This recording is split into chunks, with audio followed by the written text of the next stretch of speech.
Thank you for turning to page 121. Today we're going to take a look in Central Supply Catalog, the update for 2023 for Mongoose Traveler. We're going to take a look at Anagathics. Anagathics are life-prolonging pharmaceuticals, drugs. And some occur naturally, some do not. And I'm really going to talk more about what Anagathics are, what they do, and the impact that they can have in your campaign. So here, we only get a brief paragraph here, and these are, Anagathics, by the way, have been around since Traveler's been around, and they're also in the core rulebook. I just chose to go here because I kind of like the sidebar here. So a quick explanation under the Medical and Care Supplies section on page 92 of the Central Supply Catalog tells us that Anagathics, these drugs slow the traveler's aging process. Synthetic Anagathics become possible at tech level 15, but there are some natural spices and other rare compounds that have comparable effects, although all are illegal or heavily controlled on many worlds. One dose must be taken each month to maintain the anti-aging effect.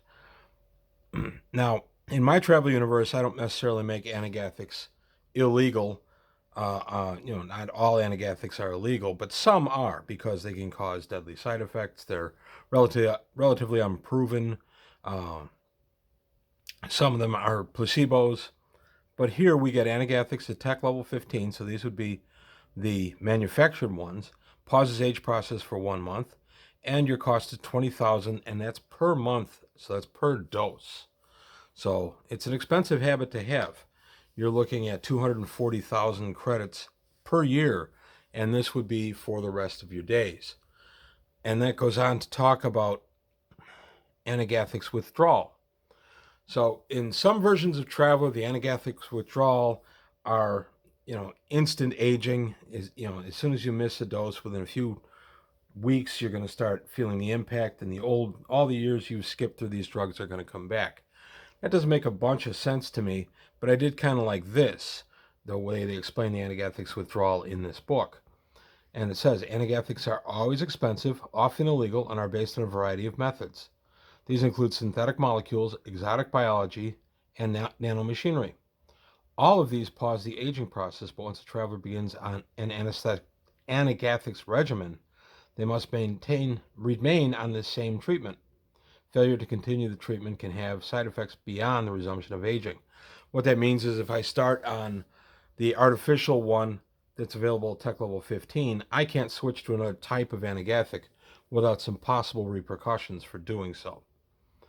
If more than 30 days pass between doses, aging will resume on a 1-to-1 daily basis, but the body will also begin to suffer from the absence of the age-negating substance.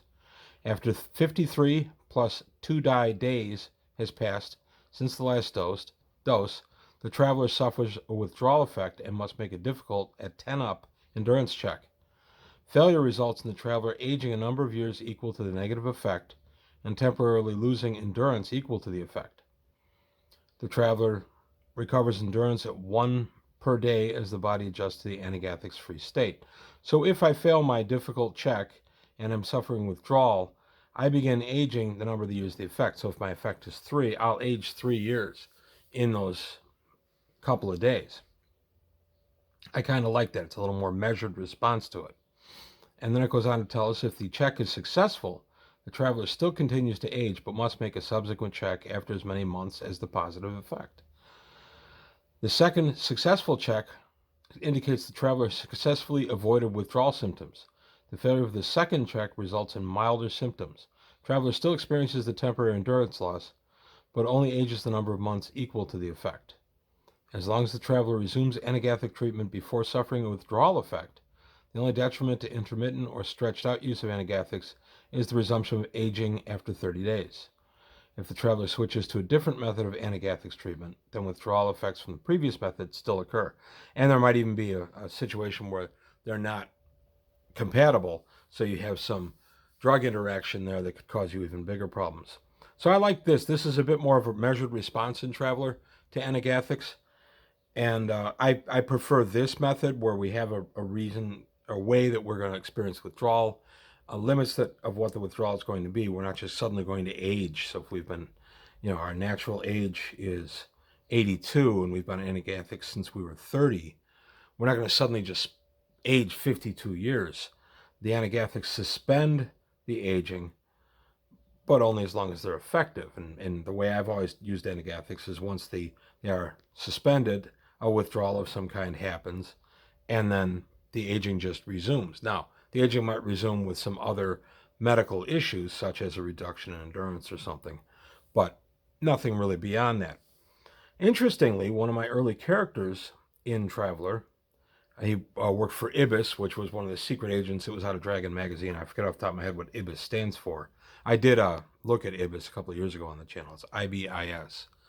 But he was an agent for IBIS. His name was Rourke Walton. And the idea was that as part of his mustering out, the GM said that I found a pipeline for Anagathics.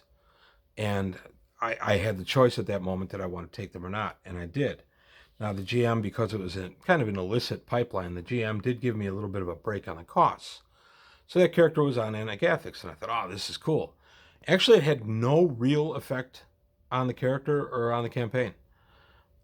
Once I was sure I had Anagathics, and I had enough to take with me if I jumped anywhere. The Anagathics didn't do anything because not enough time passed for it to make a difference. So I was a little disappointed in that because we played the character. I played Rourke Walton for a couple of years, and we aged the characters as we played, but the Anagathics never really came into the story.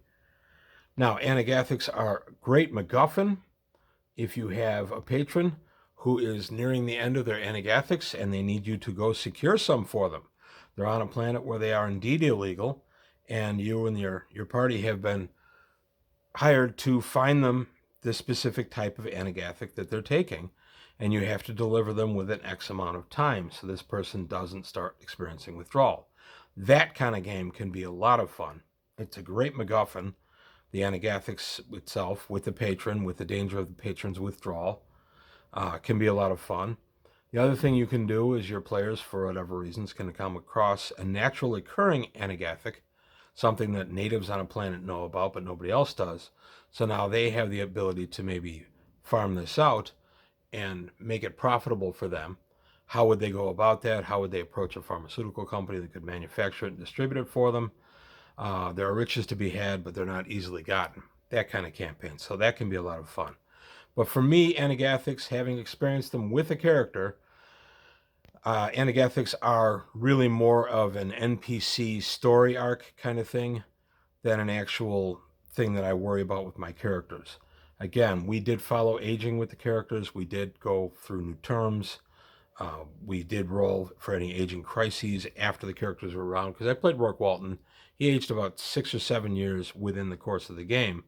But because I didn't hit any aging crises, the Anagathics ended up being a non-issue. So there you have it. That's just a quick look at Anagathics. There's a lot of ways you can use these in your game. You can make them illegal on a planet, but somebody's trapped on the planet for whatever reason. Maybe their visa's no good and they can't leave the planet, but they've got to have their Anagathics, or they will start suffering the withdrawal. So maybe you need to supply it. Maybe there's an Imperial Noble who's been taking Anagathics, and the person is stuck on a planet doing lots of business and can't get away, but doesn't have its Anagathics. Has no idea how to find the Anagathics, so it becomes up to the player characters to secure them for them. So just a couple of different ways you can use it as a MacGuffin. The other thing about Anagathics is that a couple of sources in Traveler say that Imperial Society, they're not banned in the Imperial Society as a whole, but they are looked down upon as something that people really shouldn't partake.